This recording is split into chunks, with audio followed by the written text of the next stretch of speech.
ಜನನಿ ಸುದ್ದಿವಾಹಿನಿ ವೀಕ್ಷಕರಿಗೆ ನಮಸ್ಕಾರ. ನಾನು ರಮೇಶ್ ಹೆಗಡೆ ಗುಂಡುಮನೆ. ಬೆಳ್ಳೆಣ್ಣೆಯಲ್ಲಿ ನಡೆಯಿತು ಶಂಭುಲಿಂಗೇಶ್ವರ ದೇವರ ವೈಭವದ ರಥೋತ್ಸವ. ಏಪ್ರಿಲ್ 4ರಂದು ಮರಹಾನುಕುಳಿ ಸರ್ಕಾರಿ ಕಿರಿಯ ಪ್ರಾಥಮಿಕ ಶಾಲಾ ಶತಮಾನೋತ್ಸವ. ಗಮನ ಸೆಳೆದ ಬಾಲ ಪ್ರತಿಭೆ ಸಿರಿ ಎಮ್ಮಿಯವರ ಭರತನಾಟ್ಯ ಸೇವೆಗೆ ವೇದಿಕೆಯಾಗಿದ್ದು ಹೊಸನಗರ ಮಠದ ರಾಮೋತ್ಸವ. ಸಾಗರ ತಾಲೂಕಿನ ತಾಳಗುಪ್ಪ ಸಮೀಪದ ಬೆಳ್ಳೆಣ್ಣೆ ಶ್ರೀ ಶಂಭುಲಿಂಗೇಶ್ವರ ದೇವರ ರಥೋತ್ಸವ ಕಾರ್ಯಕ್ರಮ ಮಂಗಳವಾರ ವಿಜೃಂಭಣೆಯಿಂದ ನಡೆಯಿತು. ವಿಶೇಷವಾಗಿ ದೇಶಕ್ಕೆ ಸುವೃಷ್ಟಿ ಮತ್ತು ಸುಭಿಕ್ಷೆ ಸಫಲವಾಗಲೆಂಬ ಪ್ರಾರ್ಥನೆಯೊಂದಿಗೆ ಇದರ ಅಂಗವಾದ ಧಾರ್ಮಿಕ ಕಾರ್ಯಕ್ರಮಗಳು ಕಳೆದ ಶನಿವಾರದಿಂದ ಆರಂಭಗೊಂಡು ನಾಳೆಯ ಗುರುವಾರದವರೆಗೂ ನಡೆಯಲಿದೆ. ಗ್ರಾಮೀಣ ಪ್ರದೇಶದಲ್ಲಿ ವೈಭವದಿಂದ ನಡೆದ ರಥೋತ್ಸವದಲ್ಲಿ ಭಕ್ತಾದಿಗಳು ಶ್ರೀದೇವರ ದರ್ಶನ ಪಡೆಯುವ ಜೊತೆಗೆ ತೇರನ್ನು ಎಳೆದು ಧನ್ಯತೆ ಪಡೆದರು.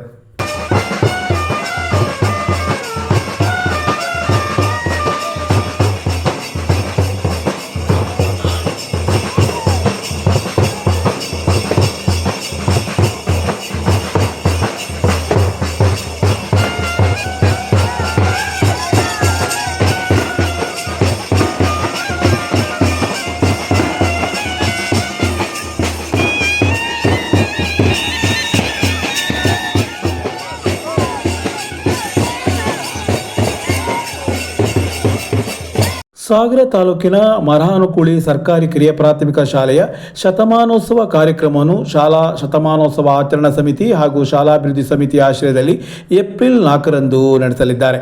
ಬೆಳಗ್ಗೆ 10 ಗಂಟೆಗೆ ನೂತನ ಧ್ವಜಸ್ತಂಭ, ಸ್ಮಾರ್ಟ್ ಟಿವಿಯ ಉದ್ಘಾಟನೆ, ನಂತರ ಗುರುವಂದನೆ, ಸಾಧಕ ಸನ್ಮಾನ ಹಾಗೂ ಪ್ರತಿಭಾ ಪುರಸ್ಕಾರ.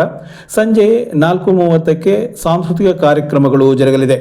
ವಿಶೇಷವಾಗಿ GS ನಟೇಶ್ ಅವರಿಂದ ಮಂಕುತಿಮ್ಮನ ಕಗ್ಗದ ಉಪನ್ಯಾಸ, ವಿಜಯಶ್ರೀ ನಟರಾಜ್ ಬೆಂಗಳೂರು ತಂಡದಿಂದ ಕಾವ್ಯ ಚಿತ್ರ, ಡೊಳ್ಳು ಕುಣಿತ, ಶಾಲಾ ಮಕ್ಕಳ ನೃತ್ಯ, ಲವಕುಶ ಯಕ್ಷಗಾನ ಪ್ರದರ್ಶನ ಕಾರ್ಯಕ್ರಮಗಳನ್ನು ಆಯೋಜಿಸಲಾಗಿದೆ ಎಂದು ಸಮಿತಿ ತಿಳಿಸಿದೆ.